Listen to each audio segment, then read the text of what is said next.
اللہ اکبر، پیغمبر رحمت صلی اللہ علیہ وسلم کی بارگاہ میں ایک مطلقہ خاتون حاضر ہوئیں، صحابیہ حاضر ہوئیں، عرض کرنے لگیں یا رسول اللہ صلی اللہ تعالی علیہ وسلم، وہ فلاں شخص جو ہے، فلاں دو شخص ہیں جو مجھے اپنے لیے رشتہ بھیجے ہیں، سرکار آپ کا کیا مشورہ ہے؟ اب غور سے سنیں رشتے کے سلسلے میں پیغمبر رحمت صلی اللہ علیہ وسلم کیا جواب دیتے ہیں۔ ارشاد فرماتے ہیں سنو، پہلا جو رشتہ ہے اس کی لاٹھی کبھی کاندھے سے نہیں اترتی، یعنی معاملہ یہ ہے وہ بیویوں کے معاملے میں پیٹنے والا آدمی ہے تو اس سے بچو، اور دوسرا کنگال ہے اس سے بھی تم نہ کرو۔ دونوں کے حوالے سے سرکار نے منع فرما دیا، اور پھر فرمایا اسامہ ابن زید سے تم شادی کر لو یا زید سے شادی کر لو۔ اس طریقے کا ارشاد آقا کریم صلی اللہ علیہ وسلم نے فرمایا۔ آپ اندازہ لگائیں پیغمبر رحمت صلی اللہ علیہ وسلم نے ایسوں کے ساتھ شادی سے بچنے کا حکم بھی دیا جو لاٹھی لے کر کھڑے ہوتے ہیں اور پٹائی کیا کرتے ہیں اپنی بیویوں کی، اور اسی طریقے سے پیغمبر رحمت صلی اللہ علیہ وسلم نے بالکل قلاش کے ساتھ شادی کرنے سے روکا۔ میرے پیارے آقا صلی اللہ علیہ وسلم کے پیارے دیوانوں اور خواتین اسلام، آج ہماری پوزیشن یہ ہے، میں بڑی معذرت کے ساتھ میری بچیوں سے کہوں گا، بڑی معذرت کے ساتھ خواتین اسلام سے کہوں گا، آج سے 50 سال پہلے کی سچویشن یہ تھی کہ اگر باپ اپنی بیٹی کا رشتہ کہیں کرنے کا ارادہ کرتا تو باپ اپنی بیٹی سے کہتا بیٹی فلاں لڑکا مجھے سمجھ میں آ رہا ہے، اس کا رشتہ تمہارے لیے آیا ہے، تو بیٹی تمہاری کیا مرضی ہے؟ تو بیٹی گردن جھکا لیتی اور مثبت انداز میں جواب دیتے ہوئے کہتی ابا جتنا آپ میرا بہتر سوچیں گے اتنا کوئی دوسرا بہتر نہیں سوچ سکتا۔ لیکن آج حالات بدل گئے، آج سوچ بدل گئی۔ آج ایک باپ یا ماں اپنی بچی کا رشتہ کرنا چاہے اور بچی دنیاوی تعلیم سے آراستہ ہے یا ماڈرن ٹائپ کی بن چکی ہے، تو باپ اپنی بیوی سے کہتا ہے، شوہر اپنی بیوی سے ذرا پوچھ لو کہیں کوئی مسئلہ تو کسی کے ساتھ نہیں ہے نا اس کا، ہم یہاں رشتہ کرنے جاتے ہیں۔ حالات کتنے بدل چکے، معاملات کتنے بدل چکے۔ وہ بچیاں کل جو سر جھکا کر رشتہ کر لیتی تھی، آج ببانگے دول کہتی ہے ابا مجھے فلاں پسند ہے، فلاں کے ساتھ مجھے رشتہ کرنا ہے۔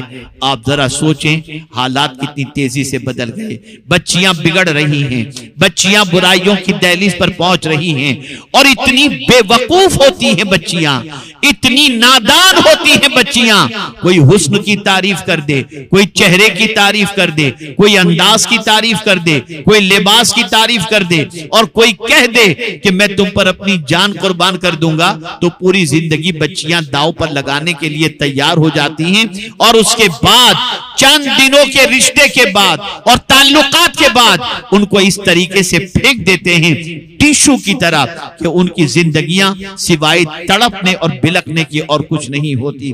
یاد رکھیں اور اچھی طریقے سے یاد رکھیں، بے وقوف بننے سے بچو، دھوکہ کھانے سے بچو، اور اسی کے ساتھ ساتھ دنیا کے ان نوجوانوں کے مکر و فریب سے بچو جو نوجوان تمہیں ہتھیلی میں چاند دکھائے، تمہیں جو ہے چاند آسمان سے توڑ کر لانے کی بات کرے، ایسوں کے مکر و فریب سے بچو۔ بلکہ یاد رکھیں ایسوں کے چکر میں، بلکہ کسی کے بھی چکر میں نہ آؤ۔ یاد رکھیں دنیا کے اندر ہر تجربہ کار سے انسان مشورہ لیتا ہے۔ آپ کو کہیں دکان خریدنی ہے تو آپ مشورہ لیں گے یہ علاقے میں دکان چلے گی کہ نہیں چلے گی۔ کوئی بلڈر ہے زمین فروخت کر رہا ہے یا فلیٹ فروخت کر رہا ہے، دو چار سے مشورہ کریں گے اس سے فلیٹ لینا چاہیے یا نہیں لینا چاہیے۔ میں پوچھنا چاہتا ہوں جب دنیا کے ہر معاملے کے اندر تجربہ کار سے مشورہ کرتے ہو تو بتاؤ تمہارے ماں باپ سے بہتر شادی شدہ زندگی کا تجربہ کس کے پاس ہوگا؟ لیکن آج بچیاں بھاگ رہی ہیں، آج بچیاں ادھر سے ادھر ہو رہی ہیں، نہ مذہب دیکھ رہی ہیں، نہ رشتہ دیکھ رہی ہیں، نہ حالات دیکھ رہی ہیں، نہ کوئی چیز دیکھ رہی ہیں، جذبات کے بہاؤ میں بہہ کر کے اپنی دنیا اور آخرت برباد کر دیتی ہیں۔ چند لمحوں کی ہوس اور چند لمحوں کی باتوں کے اندر گرفتار ہو کر اپنی دنیا اور آخرت کو تباہ کر دیتی ہیں۔ پیاری بچیوں، ایسے ماحول سے بچو، ایسی عادتوں سے بچو، ایسی سوچ سے بچو، اور خبردار خبردار کبھی کسی لڑکے سے تعلقات قائم کرنے کا تصور کبھی بھی قائم نہ کرنا، اور ہمیشہ اس سے بچنا، اس لیے کہ جتنا تمہارا بھلا اللہ کے رسول چاہتے ہیں، دنیا میں کوئی انسان اتنا تمہارا بھلا نہیں چاہتا۔ اللہ اکبر۔ پیغمبر رحمت صلی اللہ تعالی علیہ وسلم نے عورتوں کو نگاہیں نیچی رکھنے کا حکم دیا، پروردگار نے نیچی نگاہ رکھنے کا حکم دیا۔ قل للمؤمنات یغضضن من ابصارہن وَيَحْفَظْنَ فُرُوجَهُنَّ، میرے محبوب مومنات سے کہہ دیجئے، اپنی کنیزوں سے کہہ دیجئے، آپ کی ماننے والیوں سے کہہ دیجئے کہ وہ اپنی نگاہوں کو نیچی رکھیں۔ العیاذ باللہ، آج کیا نہیں ہو رہا، موبائل کے ذریعے کیا نہیں ہو رہا، کس طرح سے تصویریں شیئر کی جاتی ہیں۔ العیاذ باللہ، حالات بڑی تیزی سے کروٹ لے رہے ہیں، بچیاں جلدی ڈپریشن کی شکار ہو رہی ہیں، مختلف بیماریاں ان کو دعوت دیتی نظر آتی ہیں۔ وجہ یہی سارے خرافات۔ اب سوال یہ پیدا ہوتا ہے، عورتوں کو کرنا کیا چاہیے، بچیوں کو کرنا کیا چاہیے؟ تو میں بڑی ذمہ داری کے ساتھ عرض کرتا ہوں، میری بیٹیوں، دینی ماحول کریٹ کرو۔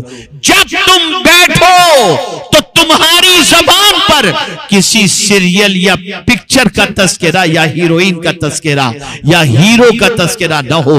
جب بھی تم بیٹھ کر تذکرہ کرو تو کبھی قرآنی واقعات کا تذکرہ کرو، کبھی خاتون جنت کا تذکرہ کرو، کبھی امہات المؤمنین کا تذکرہ کرو، کبھی تعلیم یافتہ خواتین کا تذکرہ کرو، اور جہاں کہیں بھی رہو اپنی عزت اور اپنے وقار کے ساتھ رہو، اپنی وقار کو اور تقدس کو پامال نہ کرو۔ اگر تم رہ گئی تو تمہاری نسلوں کا سنورنا بہت مشکل ہو جائے گا۔ بلکہ آج کواری بچیوں کو تو چھوڑیے، وہ تو اپنی جگہ پر ان کا ایشو ہے، بہت ساری شادی شدہ عورتوں کا بھی معاملہ بڑا خطرناک چل رہا ہے۔ اللہ رحم و کرم فرمائے، شوہر سے اپنے موبائل کا پاسورڈ چھپا کے رکھتی ہیں، اور شوہر کے جانے کے بعد نہ جانے کس کے ساتھ گپ شپ میں مصروف ہو جاتی ہیں، گندی باتیں کرنا، فحش باتیں کرنا۔ بھول چکی ہیں کہ اللہ کو جواب دینا ہے، بھول چکی ہیں کہ اللہ کے رسول کی بارگاہ میں حاضر ہونا ہے۔ یہ ساری چیزیں فراموش کر کے گناہ کے دلدل میں ڈوبتی چلی جاتی ہیں، پھر گھر کی زندگی برباد ہو جاتی ہے، سکون غارت ہو جاتا ہے۔ ایک بات ذہن کے اندر محفوظ کر لو، جب اس دنیا میں آئے ہو تو پرماننٹ رہنے کے لیے نہیں، ایک دن اللہ کی بارگاہ میں جانا ہے، جہاں ایک ایک چیز کا سوال ہوگا، ایک ایک عمل کا سوال ہوگا، ایک ایک لمحے کا سوال ہوگا، زندگی کیسے گزاری یہ سوال ہوگا۔ اور اگر وہاں پر تم کچھ کہنا چاہو گے بھی تو قرآن کہتا ہے الیوم نختم علی افواہہم، قیامت کے دن منہ پر مہر لگا دی جائے گی، کچھ نہیں کہہ سکو گے، بلکہ تمہارے ہاتھ بولیں گے، تمہارے پیر بولیں گے۔ میں پوچھنا چاہتا ہوں، کبھی اس قیامت کے مناظر کے حوالے سے اور وہاں کے خوف کے حوالے سے کبھی سوچا آپ نے؟ اللہ اکبر۔ اپنی سوچ کو تبدیل کرو، اپنی فکر کو تبدیل کرو۔ میں دل کی عطا گہرائیوں سے مدرسے آغائیہ صوفیہ کے ذمہ داروں کو، معلمات اور معلمین کو، اور ذمہ داروں کو اور ان طالبات کو ہدیہ تبریک پیش کرتا ہوں کہ جنہوں نے اس پرفتن ماحول کے اندر، وہ بچیاں جنہوں نے علم دین سے اپنے آپ کو آراستہ کیا، میں اللہ کی بارگاہ سے امید رکھتا ہوں کہ ان کی ذات کے ذریعے معاشرے کے اندر اصلاح سدھار کا ماحول پیدا ہوگا اور خواتین اسلام کے زیور سے آراستہ ہوں گی۔ آئیے میں آپ کو بتاؤں، کیا ماضی کے اندر صرف مرد ہی تعلیم یافتہ رہے اور انہوں نے ہی تعلیم کے ذریعے انقلاب پیدا کیا؟ نہیں، بلکہ میں آپ کو بتاؤں گا تو حیرت ہوگی، کیسی کیسی خواتین تھیں، کیسی کیسی اللہ کی بندیاں تھیں جن کی علمی صلاحیت کا لوگ لوہا مانتے تھے۔ اللہ اکبر۔ جب صحابہ کا وصال ہونے لگا، آہستہ آہستہ تابعین بھی اس دنیا سے جانے لگے، اور سچویشن ایسی ہوئی کہ بہت سارے حافظین حدیث اس دنیا سے کچھ کرنے لگے، تو امیر المؤمنین عمر ابن عبدالعزیز رحمت اللہ تعالی علیہ نے گورنر کو طلب فرمایا اور ارشاد فرمایا تدوین حدیث کا کام شروع کرو، سرکار کی حدیثوں کو جمع کرنے کا کام شروع کرو، اس لیے کہ صحابہ اٹھ رہے ہیں، کہیں سرکار صلی اللہ علیہ وسلم کے فرامین ضائع نہ ہو جائیں۔ لیکن تم حدیثیں کس سے جمع کرو گے؟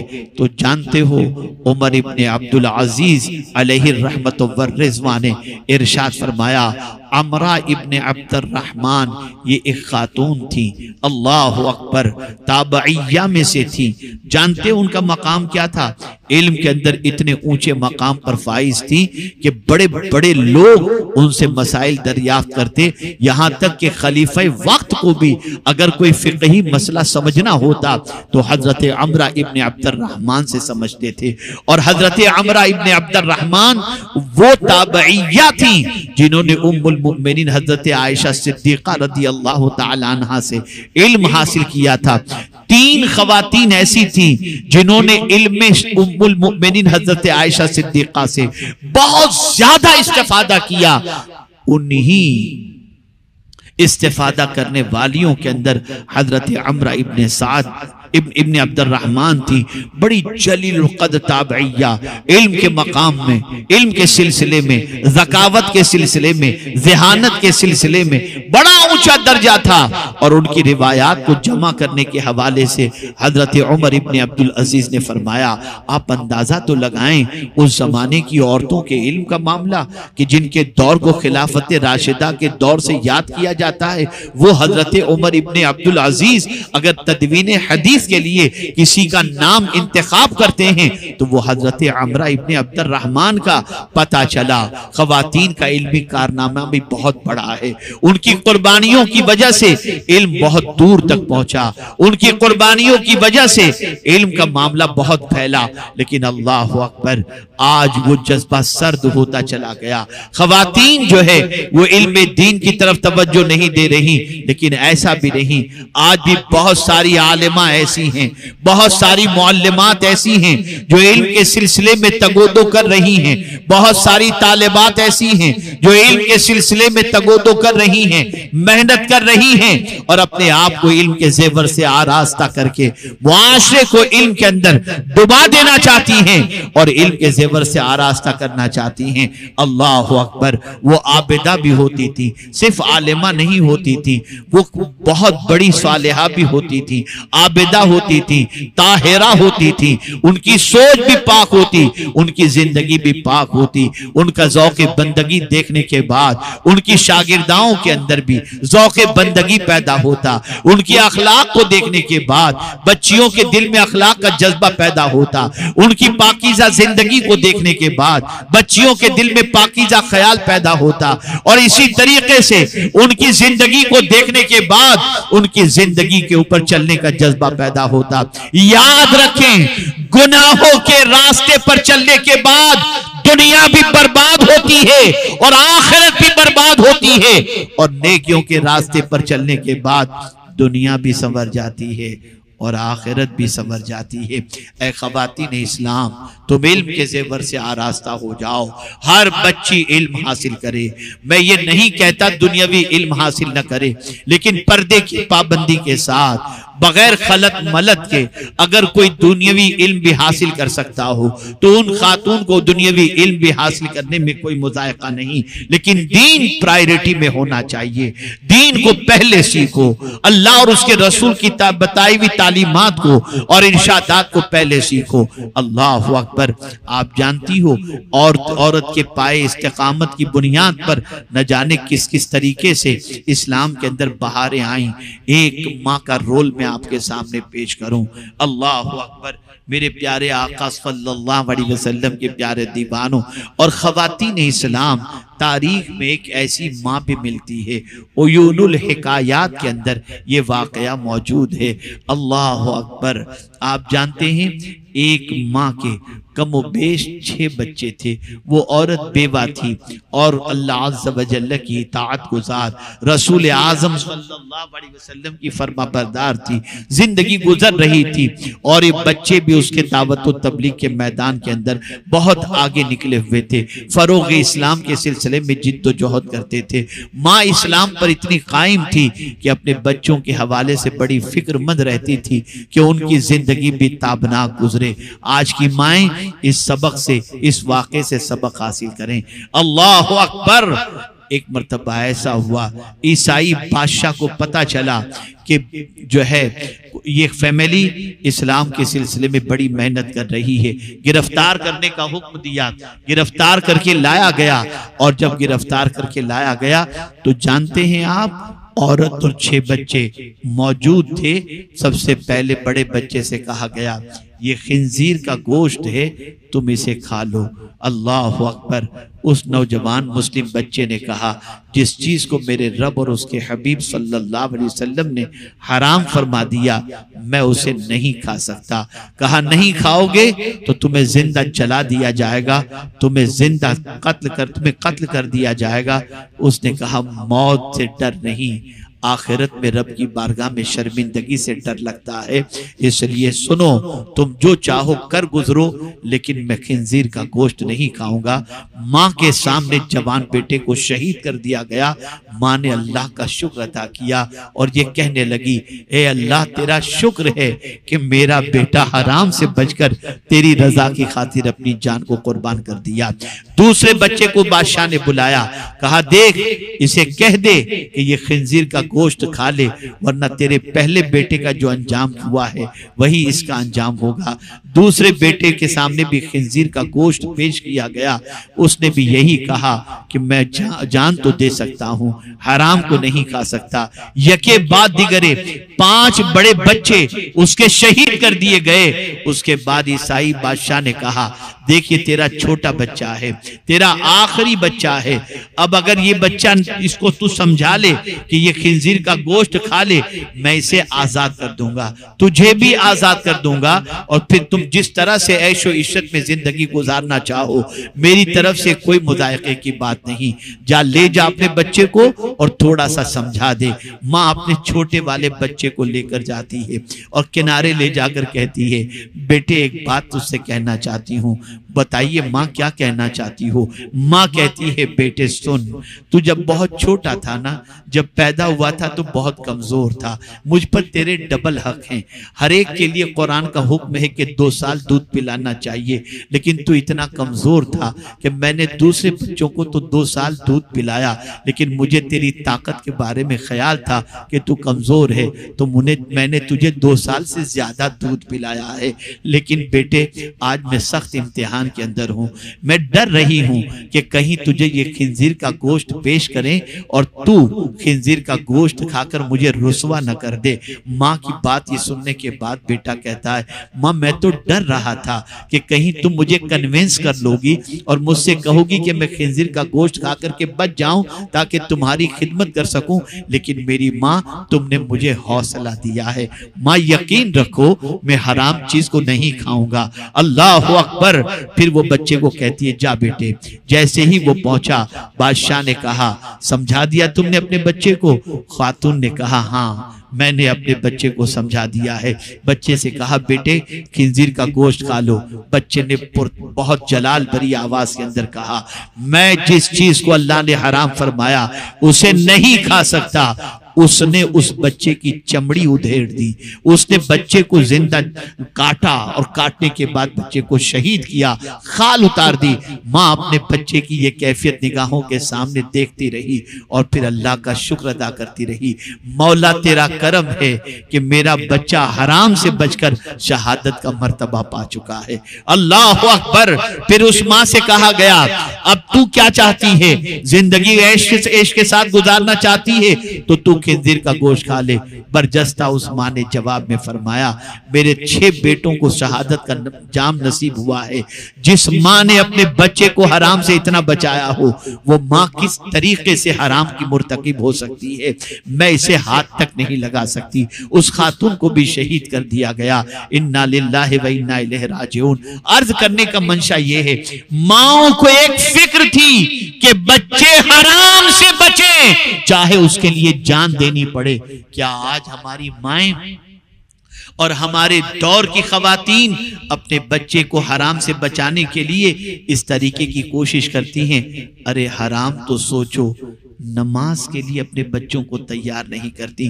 بچہ نماز نہ پڑھے تو کوئی فرق نہیں پڑتا، بچہ قرآن نہ پڑھے تو کوئی فرق نہیں پڑتا، بچہ عبادت نہ کرے کوئی فرق نہیں پڑتا، بچہ لڑکیاں گھماتا ہو کوئی فرق نہیں پڑتا۔ اچھا بچہ تجھے کون سی پسند ہے؟ لا میں پیغام لے کر جاتی ہوں، العیاذ باللہ ماؤں کی سوچ بھی بدل گئی، بچوں کی سوچ بھی بدل گئی، معاشرے کی سوچ بھی بدل گئی، بچیوں کی سوچ بھی بدل گئی، شادی شدہ عورتوں کی سوچ بھی بدل گئی۔ میں پوچھنا چاہتا ہوں صرف خاتون جنت کی کنیز کہنے سے کام نہیں چلے گا، بلکہ تم اپنے لیے اگر کسی کو رول ماڈل بنانا چاہتی ہو تو خاتون جنت کو بناؤ۔ اگر ان کے نقش قدم پر چلو گی تو قیامت کے دن کوئی تمہیں پناہ دے یا نہ دے، خاتون جنت کی چادر تمہیں اپنے دامن کے اندر چھپا لے گی اور پناہ خاتون جنت کی چادر میں نصیب ہو جائے گی۔ اور تو دین سیکھو، بچیوں قرآن سیکھو، بچیوں علم حاصل کرو، بچیوں با کردار بن جاؤ، با صلاحیت بن جاؤ۔ تم جہاں جاؤ بگڑا ہوا معاشرہ وہاں پر سیدھے راستے پر چلنے لگ جائے۔ تم اپنے بچوں کی تربیت کے اندر اتنی محنت کرو، اتنی محنت کرو، اتنی محنت کرو کہ ان کے دل میں گناہوں سے نفرت پیدا ہو جائے۔ اگر کوئی عالمہ ہے معاشرے کو سدھارنے کے لیے کوشش کرے، خود گناہوں سے بچے، گناہوں سے بچانے کی جد و جہد کرے۔ میں یقین کے ساتھ کہتا ہوں اگر کوئی اس طریقے کی کوشش کرتی ہے تو کوئی ناراض ہو یا راضی اس کی فکر مت کرنا، مدینے کے تاجدار راضی ہو جائیں گے، خاتون جنت راضی ہو جائیں گی۔ بس ایک آخری جملہ عرض کر کے میں اپنی گفتگو کو ختم کرتا ہوں۔ کیا وجہ ہے معاشرے میں نیک لڑکے نظر نہیں آتے؟ کیا وجہ ہے معاشرے میں نیک لڑکیاں نظر نہیں آتی؟ سب سے بڑی وجہ اس کی یہ ہے آج اچھی مائیں نہیں رہ گئیں۔ میں نے ایک مفکر کا جملہ وادی نور کے اجتماع میں خواتین کے میں نے کہا تھا کہ ایک مفکر کہتا ہے تم مجھے اچھی مائیں دو میں تمہیں اچھی قوم دوں گا۔ اللہ اکبر، مائیں اچھی ہوں تو قوم اچھی ہو جایا کرتی ہے۔ ماؤں تم سدھر جاؤ، خواتین تم سدھر جاؤ، عزم کر لو۔ اللہ اکبر، پہلے تو سچویشن ایسی تھی کہ مائیں اپنے بچے کو گود میں بٹھا کر کے تلاوت کیا کرتی تھی، ایک طرف گود میں بچہ ہوتا، ہاتھ میں قرآن شریف ہوتا۔ لیکن آج پوزیشن یہ ہے بچہ کام والی کے سپرد ہے اور ماں بیٹھ کر ٹی وی دیکھ رہی ہے، سیریل دیکھ رہی ہے، پکچر دیکھ رہی ہے۔ العیاذ باللہ، بدلو اپنی سوچ کو، بدلو اپنے افکار و نظریات کو۔ اسلام تمہاری طرف دیکھ رہا ہے، ٹک ٹکی لگا کر دیکھ رہا ہے کوئی خاتون جو مرد خاتون جو میدان عمل میں قدم رکھ کر معاشرے کے بگڑے ہوئے حالات کو سنوارنے کی کوشش کرے۔ بس ایک پیغام میں دینا چاہوں گا، میری بچیوں جو غیر شادی شدہ ہیں وہ علم حاصل کرنے کے بعد اتنی با عمل بن جائیں، اتنی با پردہ بن جائیں، اتنی اللہ اور اس کے رسول کے فرما بردار بن جائیں کہ تم کہیں بیاہ کر کے جاؤ کسی گھر کے اندر تو تمہاری وجہ سے گھر والے بے نمازی ہو تو نمازی بن جائے، گھر میں قرآن کی تلاوت نہ ہوتی ہو تو شروع ہو جائے، بے پردہ ہو تو با پردہ بن جائیں۔ اللہ اکبر، ایسی بہت ساری بچیاں ہیں جو بیاہ کر سسرال جاتی ہیں تو پورے خاندان کو نمازی بنا دیتی ہیں۔ آج تمہارے رول کی اسلام کو بہت ضرورت ہے، آج تمہارے کردار کی اسلام کو بہت ضرورت ہے۔